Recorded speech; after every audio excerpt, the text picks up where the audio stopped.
నందమూరి నటసింహం బాలకృష్ణ గురించి ప్రత్యేకంగా చెప్పనక్కర్లేదు. టాలీవుడ్ అగ్ర హీరోల్లో ఒకరాయన. సినిమాలు, యాక్టింగ్ సంగతి పక్కన పెడితే ఆయన ఆఫ్ స్క్రీన్లో పలు సందర్భాల్లో చాలా హార్డ్గా కనిపిస్తారు. ఏది పడితే అది మాట్లాడుతూ, తిడుతూ, అభిమానులపై చేయి కూడా చేసుకుంటూ ఉంటారు. అయితే తాజాగా ఆయన గురించి ఓ ప్రముఖ దర్శకుడు షాకింగ్ విషయాలన్నీ బయటపెట్టారు. సెట్స్లో బాలయ్య వరస్ట్ బిహేవియర్ ఎలా ఉంటుందో వివరిస్తూ సంచలన ఆరోపణలు చేశారు. ఫిల్మ్ ఇండస్ట్రీలో అభిమానులను కొట్టే ఏకైక హీరో ఎవరైనా ఉన్నారా అంటే టక్కున ప్రతి ఒక్కరికి గుర్తొచ్చే పేరు నందమూరి నటసింహం బాలకృష్ణ. దీనికి సంబంధించిన చాలా వీడియోలే నెట్టింట్లో చక్కర్లు కొట్టాయి.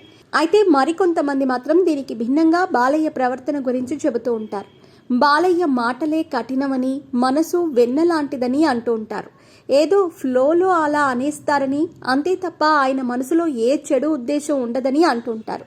మరి ఇందులో ఏది నిజమో తెలియదు, కానీ బయట చక్కర్లు కొట్టే వీడియోల ద్వారా బాలయ్య గురించి చాలా మంది నెగటివ్గా అనుకుంటూ ఉంటారు.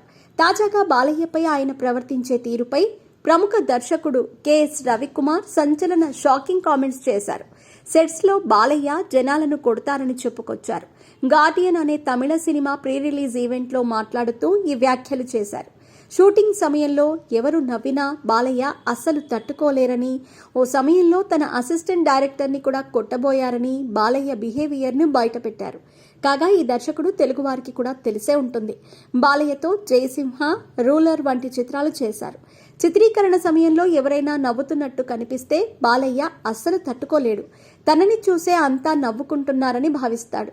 వెంటనే ఆయనకు కోపం వచ్చేస్తుంది. నవ్వే వ్యక్తిని పిలిచి మరీ కొడతారు. అలా ఓసారి నా అసిస్టెంట్ని కొట్టబోయారు. తన విగ్గును చూసే నవ్వుతున్నాడని అనుకుని కోపంతో అరిచారు. నేను అడ్డుపడి సర్ది చెప్పాను అని కెఎస్ రవికుమార్ చెప్పుకొచ్చాడు. ప్రస్తుతం ఈ కామెంట్స్ సోషల్ మీడియాలో బాగా వైరల్ అవుతున్నాయి. అందరూ ఇప్పుడు దీని గురించే మాట్లాడుకుంటున్నారు.